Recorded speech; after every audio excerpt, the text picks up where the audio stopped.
O que esse espaço representa para a cidade? Olha, primeiro, já que estamos falando de história, o Luciano e eu sempre fomos apaixonados por livros. O Luciano tinha um acervo na casa dele e eu também tinha. Na época, insignificante, perto do que a gente tem hoje nas nossas próprias casas. Mas aí nós resolvemos criar um sebo. Eu entrei com 40 livros, ele entrou com 40 livros. Nós tínhamos um sebo com 80 livros. E nós fomos para a feira do Planalto. Nós conseguimos um espaço lá e fomos para lá vender livro. Ninguém comprava livro, era uma tristeza. Em 2007, as pessoas estavam essa coisa começando a surgir, as redes sociais, ninguém valorizava, não, estava mesmo uma tristeza. Aí nós fomos para lá. Aí, dentro de pouco tempo, a gente teve uma outra ideia. Vamos criar aqui uma barraquinha ao lado para vender batata frita e cerveja.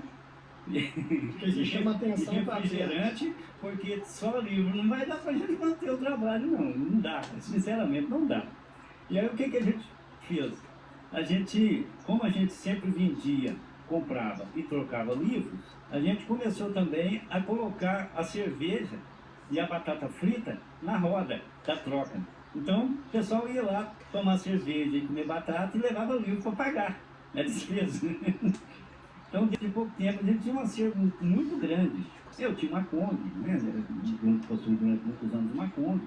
E aí a gente montou a loja física, já no lugar que a gente tem hoje, e não tinha o acervo que a gente tem. Porque hoje a gente fala gente, porque hoje eu não estou mais, mas a Isabela é sócia do Luciano. Eu deixei. Isabela é sua filha. A Isabela de Assis, que é minha filha. Aí o que acontece? Ela chegava no domingo de manhã, às 4 da manhã, eu e o Luciano pegávamos a loja, botava dentro da Kombi e levava para a feira. E mais o refrigerante com a cerveja e as batatas fritas. Então a gente fritava lá na hora a batata frita. Uma delícia. Eu cuidava da batata e o Luciano ficava lá com os livros. E a gente ficou muito tempo lá na feira trabalhando com essas duas coisas, mas o nosso intuito era aumentar o acervo. Então a gente quase não pegava dinheiro. Não sobrava dinheiro, porque ficava tudo a gente abastecia de cerveja, depois a gente trazia livros e aumentando o acervo.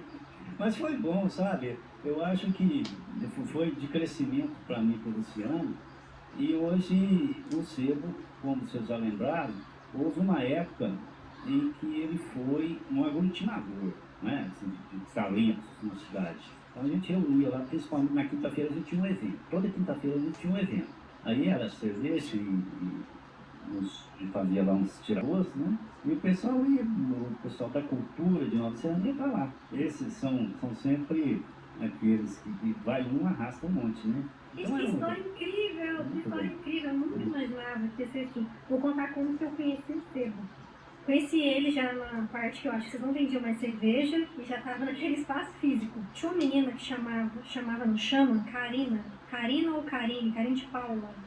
Ela postava quase todos os dias foto do sebo, até achava que ela trabalhava lá. Ela postava que tanto de livro, assim, vou nesse lugar. Até o momento eu só conhecia a biblioteca aqui municipal. Fui lá, encontrei com ela um dia e perguntei, Karina, você trabalha aqui? Ela falou assim, não, por quê? Porque você está sempre postando e marcando sebo, achei que você trabalhava aqui. Ela tá assim, não é porque aqui é um lugar tão incrível que eu gostaria muito que outras pessoas conhecessem, por isso que eu posto tanto.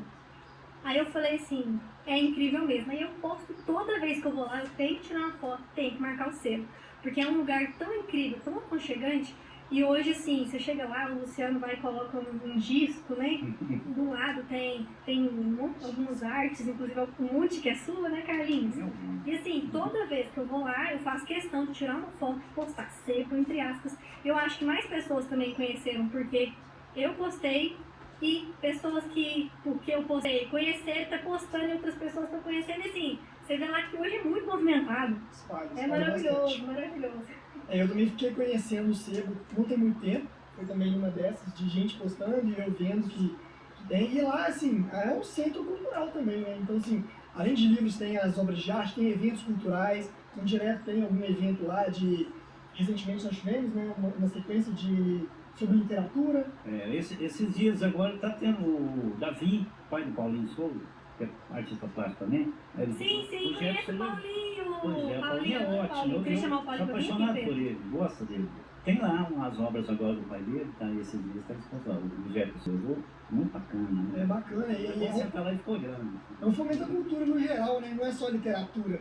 Igual a gente estava comentando antes, quem está envolvido com arte geralmente está envolvido em diversas áreas e não em uma só isoladamente. E o Luciano é um patrimônio histórico, né? Se tu levar todo assunto que você abordar com ele, ele entende, ele quer conversar e tem conversa, tem assunto, é muito bom.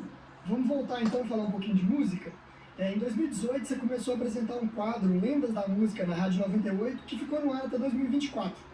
Como é que foi representar a Nova Serrana na rádio e, de certa forma, conectar a cidade a grandes nomes da música brasileira? É uma coisa que eu tenho muita saudade, que eu fiz, eu tenho saudade, gostaria de continuar fazendo, mas é difícil, porque até é difícil até de arranjar espaço. O Marcos tinha lá um programa, que ia de 5 da manhã às 9 da manhã, todo sábado. E aí um dia a gente conversando, eu gostei muito dessa coisa de produzir. E virou uma pena, que antigamente a gente ouvia rádio, o cara falava assim, essa música é do fulano, de autoria do ciclano. Achava aquilo lindo, sabe? Assim, porque tem o cara que compõe, até gostava de contar a história dos passarinhos na feira, que o cara tá vendendo 2 canários, um cantando igual um louco, o cara pediu R$10 por ele. Aí o outro lá mudo no cantinho, o cara falou, mas esse aí é quanto? Esse é 100. Pô, mas por que? Eu não canta, senão ele é que compõe pro outro. Era uma forma de valorizar o compositor. O compositor, né? Eu, toda vida, eu sempre fui ruim para cantar, mas eu sempre gostei de compor. Eu, tanto quando eu era criança, eu trabalhava antigamente, com 10 anos, eu trabalhava num bar durante o dia. Durante o dia, os proprietários iam descansar e eu cuidava do bar. Não tinha clientela do álcool, né, durante o dia. Era uma barra, uma coisinha assim e tal. Eu ficava lá durante o dia, limpava, cuidava de uma coisa e de outra, e atendia um cliente ou outro. E à noite eu ia embora, da tarde eu ia embora e os caras iam, aí o bar abria e funcionava como um bar. E tinha o cara tinha um equipamento de som, aquela caixinha, aquela radiola, que o senhor deve ter no seu, que a tampinha ficava aqui no bar e o disco ficava tocando lá no fundo, né? E ele tinha um acervo de disco de vinil lá, que disse assim uns 200 discos de vinil. E uma das minhas tarefas era limpar aqueles vinis, né? E eu ia, como tocava música quase o dia inteiro, eu ia lá, virar o disco e tal, porque eu tinha a obrigação de cuidar, limpar. Às vezes, durante a noite, eles não tinham tempo nem de guardar o disco. Ia amontoando lá, aí eu chegava de manhã e ia guardar os discos, limpar, guardar, deixar tudo arrumadinho. E aí, aquelas capas do CD, aquilo era um campo, cheio de, hoje a gente olha, é ridículo, o figurino dos caras, mas assim, era uma produção, a capa do disco era uma produção. Né? E aí vinha depois os discos trazer todas as informações técnicas do disco, né? Onde foi gravado, quando, autores das músicas. Aí me fascinava a autoria. Eu sempre fui muito ligado nisso. O cara produziu, o cara cantou beleza, muito bom, mas o cara produziu isso aqui. E aquilo sempre tocou muito. Eu queria muito resgatar isso. Aí eu falei com o Marcos sobre isso, vamos fazer um programa, fazer um quadro dentro do meu programa. Eu começaria de 8 às 9. E aí, durante a semana, eu pegava um compositor, que nem sempre é cantor, né? O cara compõe às vezes e nem grava, mas às vezes grava. Como a Dona Irã, né? Que um compositor excepcional, mas que tinha uma voz que eu mesmo reconhecia que não era boa. Então ele gravou, lá fica gostoso, uma voz dele também, mas aí você pega o Elis Regina interpretando e ele é outra coisa. Eu tô falando só de coisa velha, né? E o quadro, ele gostou muito, então eu passava a semana inteira pesquisando um autor, um compositor. Aquilo era fantástico, cara, porque eu vivi uma semana com aquele compositor. Eu ia lá nas músicas dele, aí eu estava no meu trabalho, fazendo uma coisa ou outra, e ia resgatando durante aquela semana a vida e a obra daquele compositor. E no sábado eu ia lá falar sobre isso. Teve uma conversa igual a gente está tendo aqui, ele fazia uma live, né, além dos ouvintes do rádio, tinha o pessoal da internet. Mas havia uma interação muito boa, o pessoal conversando, e não sabia, o cara não sabia que aquele compositor existia, mas gostou das músicas do cara a vida inteira. Então assim, eu tenho saudade, né? Eu queria muito continuar um trabalho desse tipo. É muito bacana essa questão da composição, porque muitas vezes o compositor ele fica meio de lado. Né? Então assim, ainda mais com o boom, né, desses grandes artistas. Então, você tem duplas sertanejas que agora estão no auge aí, que muitas vezes não são eles que compõem, e o compositor fica de lado. Então, às vezes, você descobre um mesmo compositor que faz música para diversos artistas diferentes, você fala, olha, não sabia que essa pessoa escrevia tão bem, escrevia música desse jeito. Cara, a coisa é tão incrível. Tem um compositor brega, um cantor brega, compositor, que fez muito sucesso aí nos anos 70, chamado Fernando Mendes, que tinha uma música que eu tinha gravado, tinha feito algum sucesso, chamada Você Não Me Ensinou a Te Esquecer. E aí, os caras cismam de fazer um filme chamado Lisbela e o Prisioneiro, que vocês com certeza já viram. Sim, com certeza. E aí o Caetano vai e grava a música Você Não Me Ensinou a Te Esquecer, do cantorzinho brega lá, que é o Fernando Mendes. E aí vira aquele fenômeno que é agora que faço eu da vida, assim, uma coisinha doce, mas com Caetano.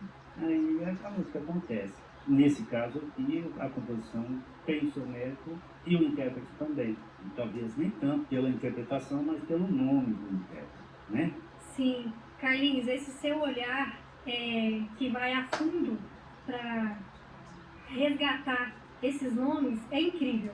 A gente que é do teatro, na nossa área é o teatro, é muito importante para toda a equipe ter o nome deles falado durante as apresentações e também nas artes de divulgação. É o que a gente está fazendo agora, que a gente já realizou alguns projetos da Aldir Blanc, e a gente está firme em colocar toda a ficha técnica do espetáculo. Porque, assim, no teatro, quem aparece são só os atores. Eu, atualmente, não tenho atuado muito e muitas vezes a gente fica de lado. E é importante para mim ter meu nome lá, Direção Isabelle Tavares, por isso que eu sempre peço. O povo acha assim, é vaidade. Não é só vaidade, é reconhecimento. Né? É igual o canário lá do cantinho. Sim, eu sou o canário. Eu sou esse canário e eu tô valendo R$100, sim. Então, assim, essa sua visão ela é muito importante e eu espero que mais pessoas comecem a ter esse olhar sobre as produções artísticas para valorizar todos os artistas que compõem ali. Porque num teatro tem a pessoa da iluminação, a pessoa da sonoplastia e outros mais profissionais ali que merecem ser reconhecidos. Vamos falar um pouquinho, voltar um pouquinho e falar de história de Nova Serrana. Você é uma artista que viveu diferentes fases da cidade. Você veio para Nova Serrana com quantos anos? Como é que foi? Eu estou na cidade há 300 anos. O meu antepassado mais antigo chamava-se Felipe Ferreira do Amaral, que veio do arquipélago de Açores. Em 1932 ele se estabeleceu aqui no sul de Minas.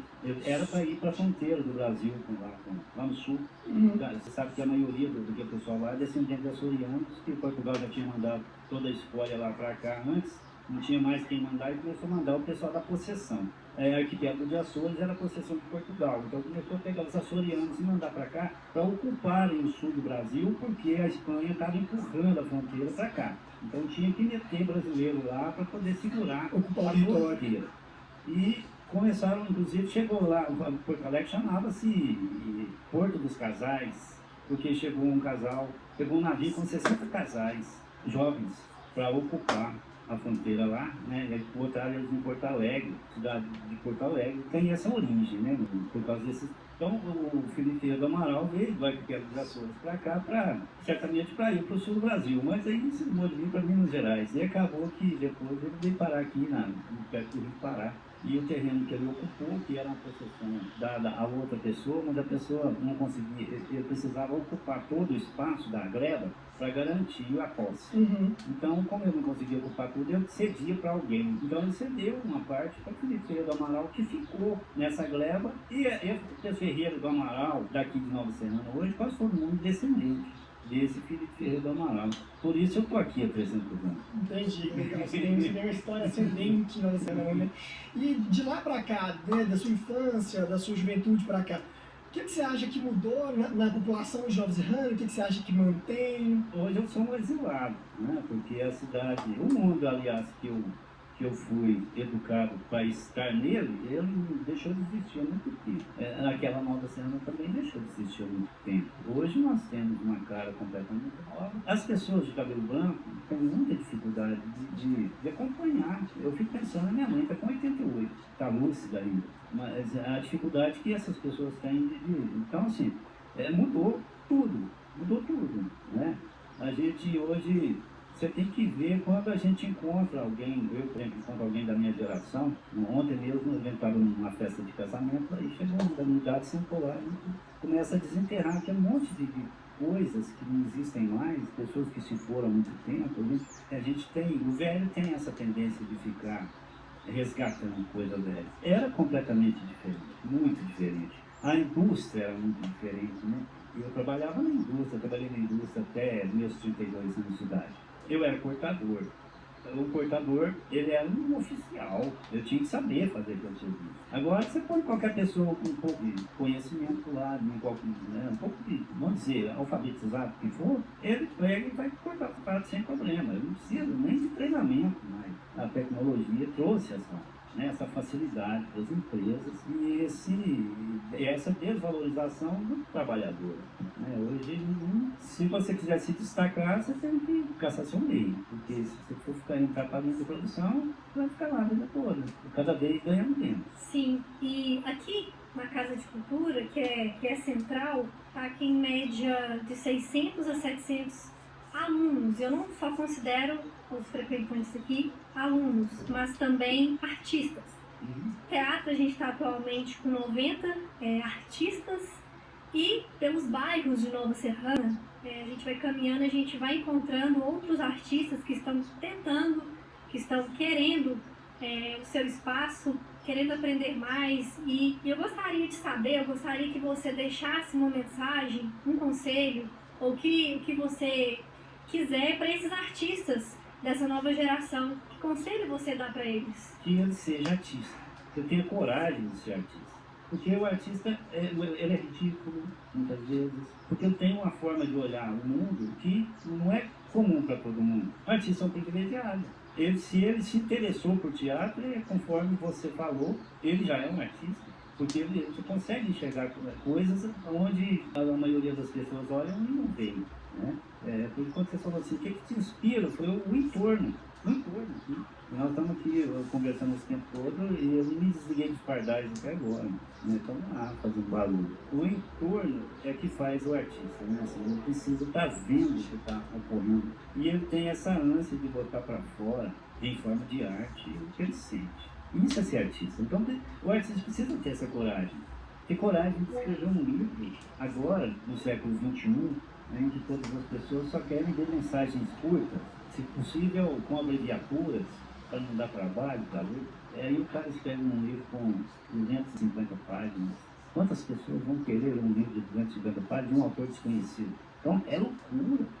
Sim.